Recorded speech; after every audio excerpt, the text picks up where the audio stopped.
Olá, eu sou a Alessandra e hoje nós teremos uma aula de licenciatura do estágio supervisionado em Ciências da Religião. Nós iremos falar do ensino religioso em diferentes contextos e para essa aula nós vamos seguir a matriz curricular da BNCC, o ensino religioso de matriz africana. Nossa aula será sobre os orixás no candomblé, a sua representação, as suas divindades e o seu poder de atuação. Vamos assistir essa aula?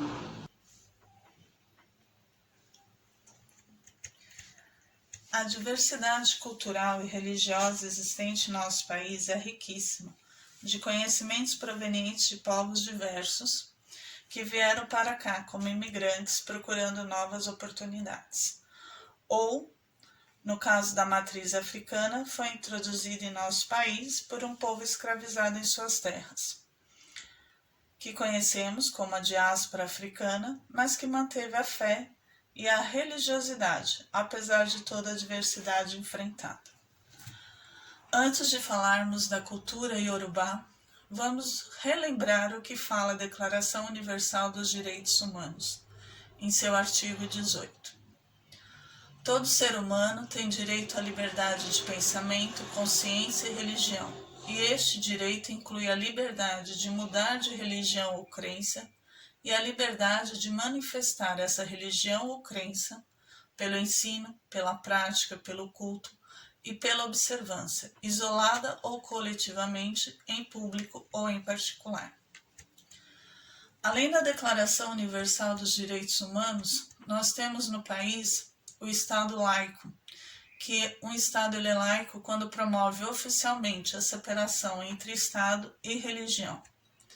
E esse direito, mais uma vez, está assegurado no artigo 5º da nossa Constituição Federal, quando ele diz que todos são iguais perante a lei, sem distinção de qualquer natureza, garantindo-se aos brasileiros e aos estrangeiros residentes no país a inviolabilidade do direito à vida, à liberdade, à igualdade, à segurança e à propriedade nos termos que se seguem. Nesse artigo 5º, nós temos o inciso 6º, que é inviolável a liberdade de consciência e de crença, sendo assegurado o livre exercício dos cultos religiosos e garantida, na forma da lei, a proteção aos locais de culto e às suas liturgias. Sendo assim, hoje falaremos da ancestralidade presente no candomblé. O candomblé ele veio das religiões afro-brasileiras. Quando a gente fala em religião afro-brasileira, nos vem em mente as tradições de matrizes africanas que vieram com os negros escravizados em suas terras e trazidos à revelia para o nosso país. Vale lembrar que o termo correto é escravizado, pois eles não nasceram escravos em sua terra-origem e somente se tornaram nesta condição quando aprisionados e trazidos para cá. No poema Navio Negreiro de Castro Alves, temos essa condição muito bem explicada. Essa história da história, todos vocês já devem ter ouvido em algum momento de sua vida escolar ou acadêmica, e sabe das consequências que ainda acontecem para todos os povos dessa etnia.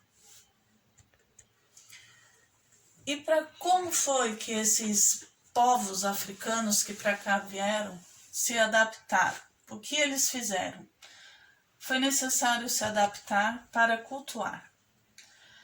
E vocês já se questionaram por que o negro, mesmo em condições tão sofríveis e lamentáveis impostas a um ser humano, sobreviveu e conseguiu transmitir às gerações futuras os seus ritos e rituais? A sua grande força vem de sua ancestralidade e de sua religiosidade perante aos seus santos ou orixás. Os povos trazidos de África foram no nosso país distribuídos por religiões e da mesma forma que em seu país de origem tinham várias denominações, aqui também a mantiveram. Entretanto, para preservar sua origem e a sua religião, foram obrigados de certa forma a cultuá-los de acordo com os santos católicos, e que ficou conhecido como sincretismo religioso. Se nos aprofundarmos no estudo das religiões, poderemos perceber que não há um sincretismo, e sim particularidades que são similares em muitas religiões.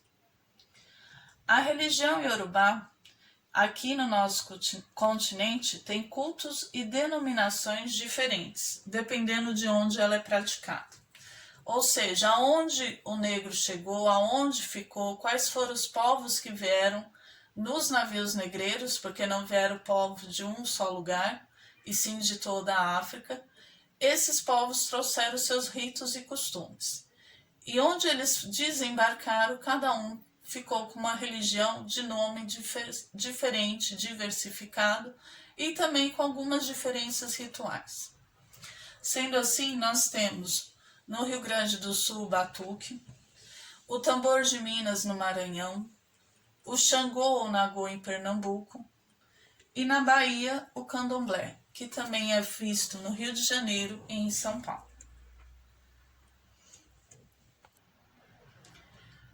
A definição da palavra orixá, segundo o dicionário de José Benite, são divindades representadas pelas energias da natureza, forças que alimentam a vida na Terra, agindo de forma intermediária entre Deus e as pessoas. As divindades dos orixás. Assim como na Igreja Católica, ao se fazer uma determinada promessa a um santo, que acredita-se ter poder de cura naquilo que se pede, o mesmo acontece com as religiões de matriz africana.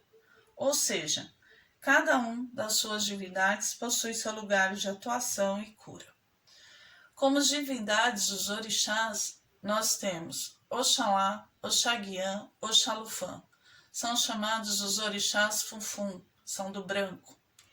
Exu, Ogum, Oxóssi, Omolu, Ossanho, Oxumaré, Logum-Edé, Xangô, Oxum, Euá, Oiá, Obá, Nanã e Iemanjá.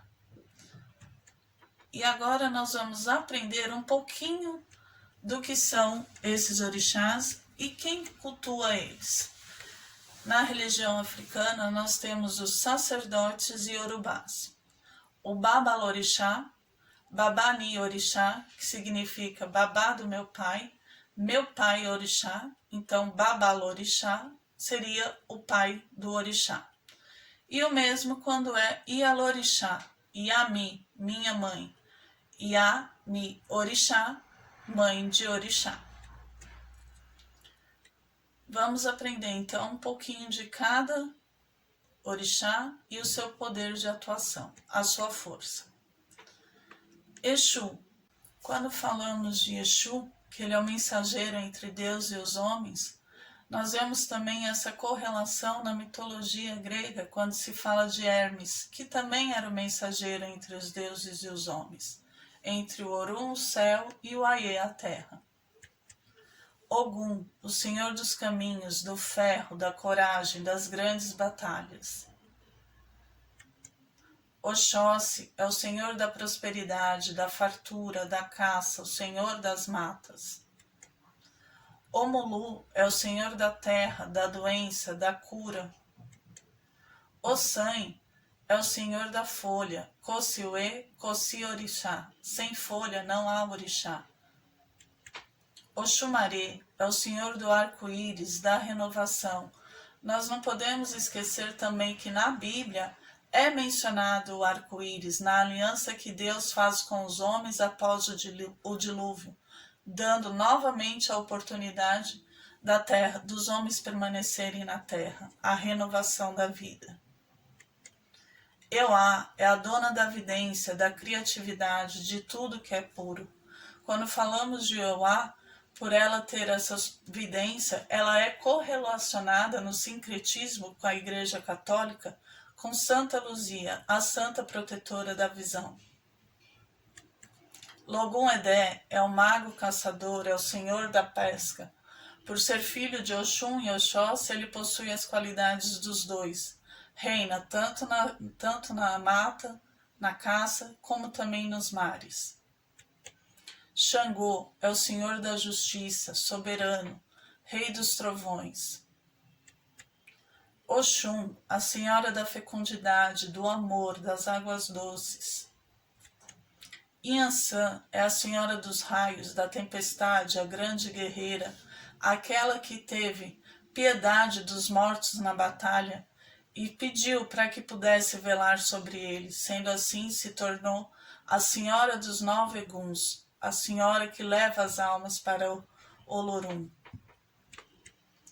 Obá, orixá guerreira e defensora da justiça, dona das águas revoltas, é a rainha do rio Níger, na África. Nanã, a mais velha dos orixás, a ancestral, a senhora do barro primordial, aonde os homens foram moldados e que a ela retornará na morte. Iemanjá, a senhora do ori, da cabeça, a grande mãe que abraça a todos. Oxalá, o senhor do branco, da paz, da atemporalidade, que possui 2 características, duas formas de ser. O orixá, quando jovem, chamado de Oxaguian, e na velhice, chamado de Oxalufã. Nós temos uma cantiga que fala desse orixá, de Oxalá, e da importância da união do povo africano, aonde a soma de 100 se torna um. É uma só voz ecoando por uma nação. É o afoxé de Oxalá.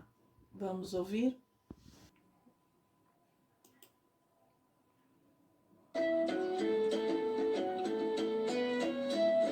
Debaixo do seu alar misericordioso, Abba me dê proteção, escuta minha oração, me guarda com seu alar, me guarda todo esse povo, me guarda com seu alar, me guarda todo esse povo. Abba é senhor idoso, é o moço que faz a guerra, é o ar que alimenta o fogo, é a chuva que molha a terra, cajado e o bachorô.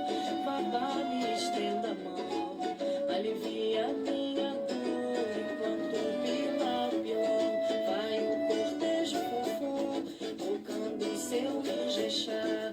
A soma de 100 é um, uma só voz a cantar. Orunhê, alá, alá, orum, alá, orunhê, alá, alá, orum, alá.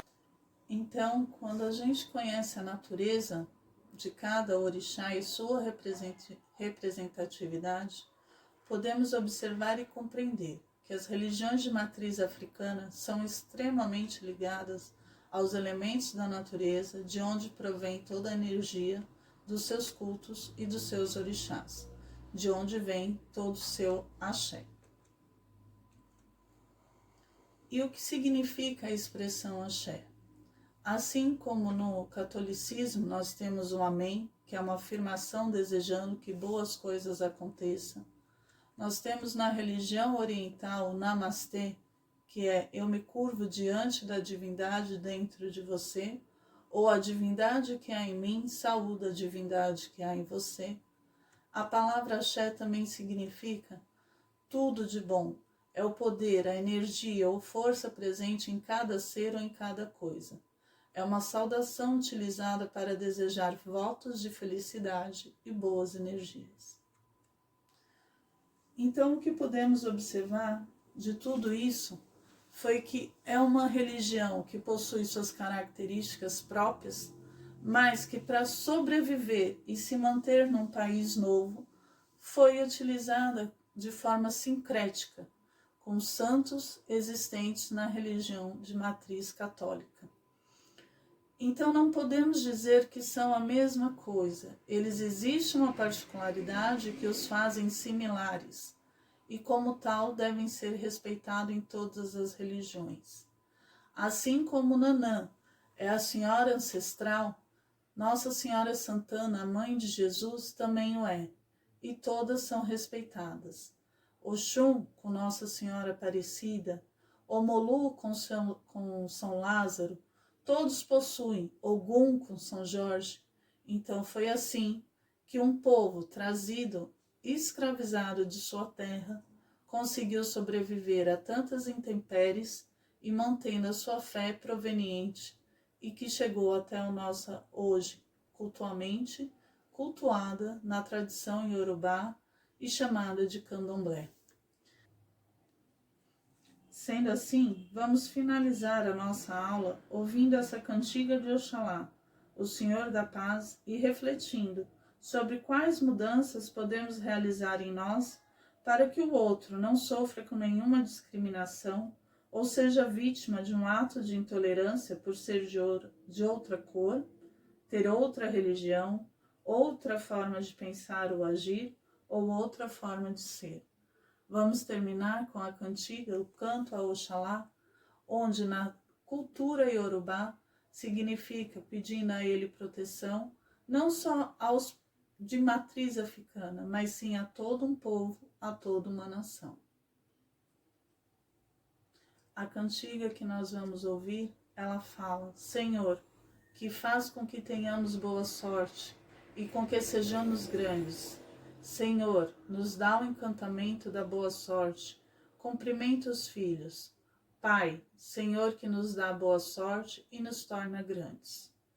O orixá do branco e da calma está presente, lembrando a todos a importância de serem tão grandes quanto ele, nos atos, tão calmos, porém dignos e conscientes de seus direitos e também de suas obrigações.